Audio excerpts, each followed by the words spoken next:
अस्सलामुअलैकुम student, hope so आप सब खैरियत से होंगे। आज की इस वीडियो में हम वेरिएशन ऑफ पैरामीटर से रिलेटेड एग्जाम्पल नंबर 2 को डिस्कस करते हैं। सो एग्जाम्पल नंबर 2 को स्टार्ट करने से पहले मैं वेरिएशन ऑफ पैरामीटर जो मेथड है इसको थोड़ा सा ओवरव्यू इसका लेना चाहूँगा ताकि जो स्टूडेंट नए हैं उनको चीज़ों का आइडिया हो जाए।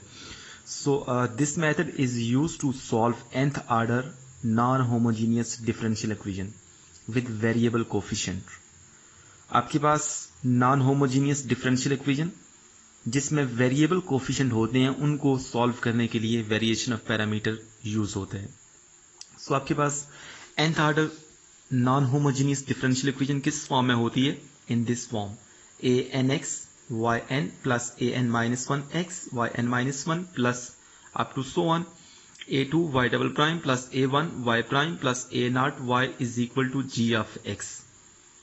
सो आपके पास वेयर ये जो an-1 a2 a1 a0 basically ये कांस्टेंट नहीं है, बेसिकली ये वेरिएबल कोफिशिएंट है। सो इस तरह की आपके पास कोई भी nth order non homogeneous differential equation होगी, उसको सॉल्व करने के लिए, उसका जनरल सॉल्यूशन फाइंड करने के लिए हम वेरिएशन ऑफ पैरामीटर को यूज कर सकते हैं। सो हमारी जो एग्जांपल है उसमें हमने second order non homogeneous differential equation को यूज किया है जिसकी जनरल फॉर्म हमारे पास ये वाली है। सो उसको हम स्टार्ट करते हैं। हमारे पास एग्जाम्पल 2 है। एग्जाम्पल नंबर 2 में हमारे पास जो नॉन होमोजीनियस डिफरेंशियल इक्वेशन है वो क्या है?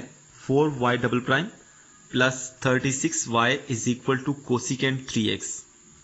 सो स्टेप नंबर 1 में हम क्या करते हैं कि हम स्टेप नंबर 1 में हम कंप्लीमेंट्री सॉल्यूशन फाइंड करते हैं। सो कंप्लीमेंट्री सॉल्यूशन से पहले हम क्या करते हैं कि इस नॉन होमोजीनियस डिफरेंशियल इक्वेशन को हम क्या करते हैं, स्टैंडर्ड फॉर्म में लिख लेते हैं।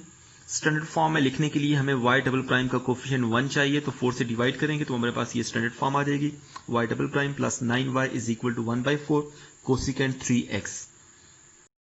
सो स्टेप नंबर 1 में हम क्या करते हैं, हमारे पास जो नॉन होमोजीनियस डिफरेंशियल इक्वेशन है इसके करस्पॉन्डिंग हमारे पास जो होमोजीनियस डिफरेंशियल इक्वेशन होती है उसको हम लिख लेते हैं। ये हमारे पास करस्पॉन्डिंग होमोजीनियस डिफरेंशियल इक्वेशन है।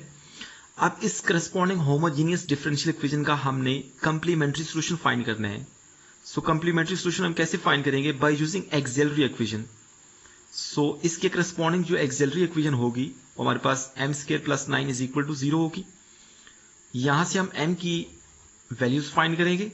9 इस साइड पे लेके आए तो -9 बनेगा, इसका दोनों साइड पे स्क्वायर रूट लें तो हमारे पास m1 3 आयोटा और m2 हमारे पास -3 आयोटा आया है। अब बेसिकली ये जो एक्सिलरी इक्वेशन है, मुझे यकीन है कि आपको ये इस चीज़ का आइडिया है कि एक्सिलरी इक्वेशन कैसे आती है। बेसिकली हमारे पास यहाँ पे हम एक्सपोनेंशियल सॉल्यूशन सपोज करते हैं y is equal to e to raise power mx। अब इसका फर्स्ट डेरिवेटिव लें y प्राइम, फिर y डबल प्राइम लें, दोनों को आप यहाँ पे यूज करें क्योंकि यहाँ पे y डबल प्राइम ही है, y प्राइम नहीं है। सो इसलिए हम यहाँ पे y डबल प्राइम की वैल्यू पुट करेंगे, उसके बाद ये आपके पास एक्सिलरी इक्वेशन आ जाएगी। सो हमारे पास m1 3 आयोटा है और m2 हमारे पास -3 आयोटा है। क्योंकि हमारे पास दोनों रूट्स जो हैं वो आपके पास इमेजिनरी रूट्स हैं। So form of complementary solution क्या होगी? c1 cos beta x plus c2 sin beta x e to raise power alpha x। अब हमारे पास यहाँ पे क्योंकि आयोटा के साथ 3 लिखा हुआ है तो ये आपके पास बीटा की वैल्यू है और यहाँ पे जो रियल पार्ट होता है वो अल्फा होता है, वो 0 है, तो हमने अल्फा को 0 रखा है और बीटा को 3 रखा है। सो हमारे पास yc हमारे पास ये आ जाएगा। सो ये आपके पास ये कंप्लीमेंट्री सॉल्यूशन है for the given homogeneous differential equation. अब हमने yc तो फाइंड कर लिया है, अब हमने yp फाइंड करना है। yp हम फाइंड करेंगे with the help of variation of parameter. So इसको हम देख लेते हैं। सो हमारे पास जो कंप्लीमेंट्री सॉल्यूशन है उसमें c1 के साथ जो लिखा है दैट इज cos 3x, ये y1 है, और जो c2 का के साथ टर्म लिखी है दैट इज y2 है। ये y1 और y2 बेसिकली क्योंकि हम second order homogeneous non homogeneous differential equation को डील कर रहे हैं तो हमारे पास ये दोनों y1 और y2 फंडामेंटल सॉल्यूशंस हैं। जब हम थर्ड ऑर्डर की बात करेंगे तो हमारे पास y3 भी आएगा एंड सो ऑन।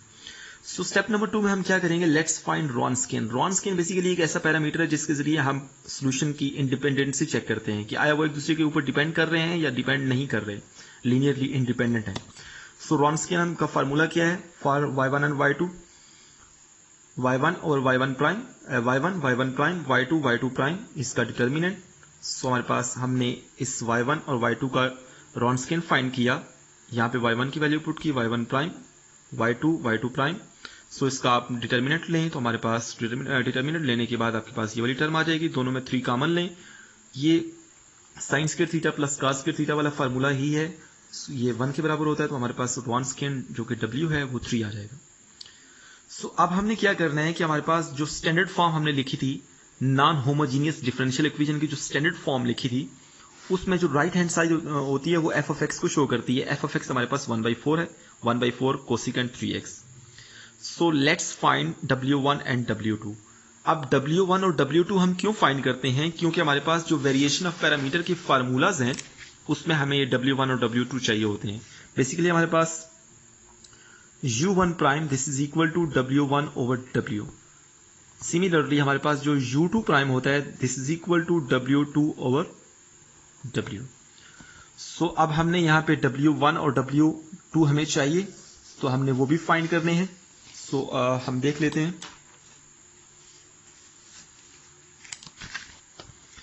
सबसे पहले हमारे पास W1 हमने फाइंड किया, W1 is equal to 0 F of X y2 prime. यहाँ पे एफ ऑफ एक्स की वैल्यू पुट करें, y2 की वैल्यू पुट करें, y2 प्राइम की वैल्यू पुट करें। सो हमारे पास यहाँ पे W1 की वैल्यू कितनी आ जाएगी, दैट इज -1/4। इसको आप देख लें, बेशक हमने क्रॉस मल्टीप्लाई किया, ये वाला 0 हो गया, minus sign 3x into cosecant 3x। तो हमारे पास ये कैंसिलेशन होगी, यहाँ से कैंसिलेशन के बाद हमारे पास यहाँ पे -1/4 बच जाएगा। सो सिमिलरली हमने W2 भी फाइंड करना है। W2 this is equal to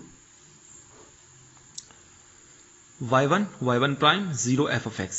यहाँ पे इन सारों की वैल्यूज पुट करें, आप इसको मल्टीप्लाई करें, principal diagonal minus secondary diagonal. So this is equal to, ये तो 0 हो जाएगा, ये सारी टर्म हमारे पास 0 होगी। अब हमारे पास सिंपल ये cos 3x divided by sin 3x cot 3x होता है इंटू 1/4। सो ये W2 हमारे पास आ गया। सो अब हमने W1 और W2 फाइंड कर लिए हैं। अब हम क्या करते हैं, फॉरवर्ड मूव करते हैं। सो moving forward as we know that U1 prime is equal to W1 over W। यहाँ पे W1 की वैल्यू पुट करें जो कि -1/4 है और W हमारे पास 3 है, तो हमारे पास U1 प्राइम कितना आ जाएगा, -1/12। सिमिलरली हमने U2 प्राइम फाइंड करना है। U2 prime is equal to W2 over W। यहां से U2 प्राइम को लेफ्ट साइड पे लिख लिया, W2 की वैल्यू पुट की डिवाइडेड बाई W। इसको अरेंज करें तो हमारे पास 1/12 cot 3x आ गया, इसको हमने 2 कह दिया। अब हमने क्या करना है, हमारे पास U1 प्राइम और U2 प्राइम की वैल्यू है, हमें U1 और U2 चाहिए। सो इंटीग्रेटिंग 1 एंड 2, इन दोनों को हमने इंटीग्रेट किया, तो हमारे पास जब मैं U1 को इंटीग्रेट करूंगा तो हमारे पास यहाँ पे -1/12 कांस्टेंट नंबर है, तो साथ x आ जाएगा, ये U1 आ गया। सिमिलरली हमने U2 को इंटीग्रेट करना है, जब मैं U2 को इंटीग्रेट करूंगा तो हमारे पास यहाँ पे cot 3x जो है ना वो cos 3x over sin 3x में लिख सकता हूँ। अब आपके पास एक फार्मूला है, इसको मैं यहाँ पे लिख भी देता हूं, इंटीग्रेशन फंक्शन डिनोमिनेटर में हो और यहाँ पे न्यूमिनेटर में उसका डेरिवेटिव हो और इसकी इंटीग्रेशन हम ले रहे हो, तो वो किसके बराबर होता है, नेचुरल लॉग ऑफ फंक्शन, वो इसके बराबर होता है। अब हमारे पास यहाँ पे जो सिचुएशन है वो क्या है, sin 3x डिनोमिनेटर में है और इसका डेरिवेटिव क्या होता है 3 cos 3x, लेकिन हमारे पास सिर्फ cos 3x है, तो हम 3 से मल्टीप्लाई डिवाइड भी कर लेंगे। सो हमारे पास यहाँ पे 1/12 इंटू 1/3 दिस इज 1/36 और यहाँ पे इसकी इंटीग्रेशन हमारे पास क्या होगी, इसकी integration natural log of sin 3x। तो इस तरह से हमने U2 की वैल्यू भी फाइंड कर ली है। अब हमारे पास for any second order non homogeneous differential equation, इसके लिए हमारे पास जो पर्टिकुलर सोल्यूशन होता है उसकी जनरल फॉर्म क्या होती है, yp is equal to U1 y1 plus U2 y2। So where y1 and y2 are fundamental solutions obtained from auxiliary equation of the corresponding homogeneous differential equation. So basically y1 और y2 basically ये fundamental solutions हैं जो कि हमने auxiliary equation में से find किए होते हैं। So इस तरह से हमने yp find कर लिया, यहाँ पे u1 की वैल्यू पुट करें, y1 की वैल्यू पुट करें प्लस u2 y2। So सारी वैल्यूज मैंने यहाँ पे पुट की, इसको आप अरेंज करें तो हमारे पास इसको अरेंज मैंने नहीं किया यहाँ पे, इसको आप अरेंज कर सकते हैं। So hence the general solution will be, general solution की क्या फॉर्म होती है, y is equal to yc plus yp। yc तो हमने वो पहले वाला फाइंड किया था from auxiliary equation, and Y P हमने ये भी फाइंड कर लिया है, दोनों को आप ऐड कर दें, हमारे पास ये वाई सी था, C1 cos 3x plus C2 sin 3x plus इसमें से आप इसको अरेंज कर लें तो हमारे पास यहाँ पे sin 3x over 36 natural log of sin 3x minus x by 12 cos 3x। ये आपके पास रिक्वायर्ड जनरल सोल्यूशन आ गया for the given non homogeneous differential equation. I hope so आपको ये वीडियो पसंद आई है, और मेरी जो अगली वीडियो होगी उसमें हम एक और एग्जाम्पल जो है वो डिस्कस कर लेंगे about variation of parameter. Thank you so much for watching my video.